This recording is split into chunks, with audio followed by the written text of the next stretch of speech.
What's up, everybody? Today we'll be diving into a strategy that many are probably familiar with, and that is dividend arbitrage. What is dividend arbitrage? Dividend arbitrage is where you buy a stock before the ex-dividend date, let's say the day or 2 days before the ex-dividend date, and then you hold it past ex-dividend date, so then you get the dividend, and then you sell immediately after the ex-dividend date if the stock recovers. So in long-term investing, you buy a stock or a company that looks very promising to you, or one that you have a lot of faith in for the future, for long-term, for 5, 10, 20 years. But dividend arbitrage is something different. Let's say company A has a dividend yield of 10%. Very high, not common, but we'll just use that for simple math. And they pay quarterly dividends. So 2.5% every 3 months they pay dividends. So you buy the stock 2 days before the ex-dividend date, which is the date you have to own the stock, the day or two before this date, and then you hold on to it for 48 hours past the ex-dividend date, or 24 hours even, and then you technically can sell it and then claim the dividend. You can collect the money, the 2.5%. However, there is risk to this. So it's not as easy as it sounds. It's not easy money. No money's easy money. So what happens is, if you own the dividend, or if you own this stock and it pays out a dividend of 2.5% quarterly, so 10% annually, that usually means the stock is going to go down 2.5%, or the amount of the dividend paid on the date, on the ex-dividend date, that is. So say you have $1,000 into the stock, it's going to probably go down 2.5% on the dividend date, ex-dividend date. So you can hope that it goes up and you become even again, and then sell, and then you get the free dividend. I've done it before. I did it with Walgreens a few years ago. I've done it with Innovative Industrial Properties, IIPR, and I've also done it with Altria Group. All of these are, or the last two were higher paying dividends, and the first one was an okay dividend yield, but it was just kind of testing the waters. 2 of them I made money. 1 of them I think I both broke even. So I've kind of learned, just do long-term investing. This strategy is mostly used by institutional investors. It is something that not your everyday Joe is going to be doing. However, there is something else that I want to mention in this video.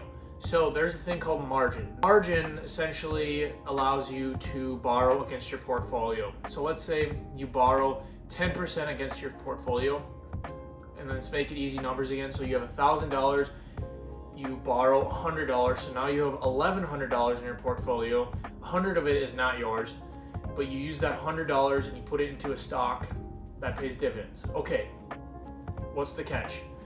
You're paying interest, a standard bank interest rate on this margin that's against your portfolio. So let's say it's 5%. So you pay 5% annually on this $100. So you're paying $5 roughly on that $100 annually.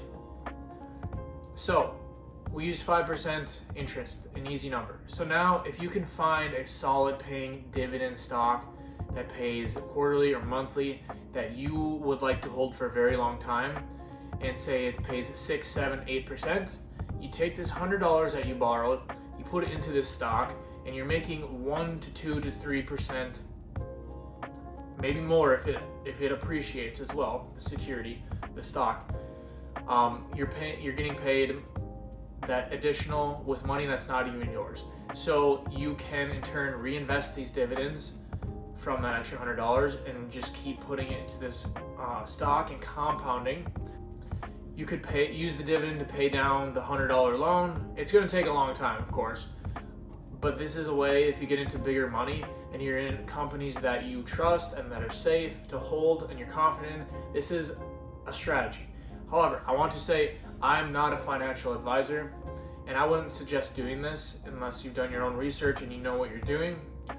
I've done it before, very briefly, but it brings up the question, what is your risk tolerance? What are you willing to risk with your money? So at the end of the day, it comes down to risk, right? There's no get rich quick scheme. It just doesn't exist. So it's better to invest in the long term, absolutely, 100%. If you are interested in trying dividend arbitrage, say you go that route, but just know you're taking risk, and it's not something that you should put your life savings into and try to make a quick 2.5% on your life savings in like 2 days. It's not sustainable, and it is very risky. So it can work in theory, but it's a high level game. Institutional investors usually are the ones doing this. If you are interested in doing dividend arbitrage and you want to buy before the ex-dividend date and then sell directly after at a profit, if you're able to do so, that is, I would suggest buying companies that you're comfortable with holding for a long time or long term. So maybe it's Coca-Cola, maybe it's Pepsi, maybe it's JEPI, which is JP Morgan's covered call ETF. They pay super high monthly dividends. Maybe it's one of those companies. Or, I don't know, Microsoft. I don't know if they're paying a dividend currently. If they are, it is a very small one, I believe. That is my recommendation, that you choose companies that you are okay with holding for a very long time, and make it 1% of your portfolio or your net worth. Make it 5%, or if you're super risky, don't go any more than 10. But don't put your whole life savings into it. If you like this video, please hit the like button and subscribe. I would like to hear your thoughts in the comments section below. Thanks for watching.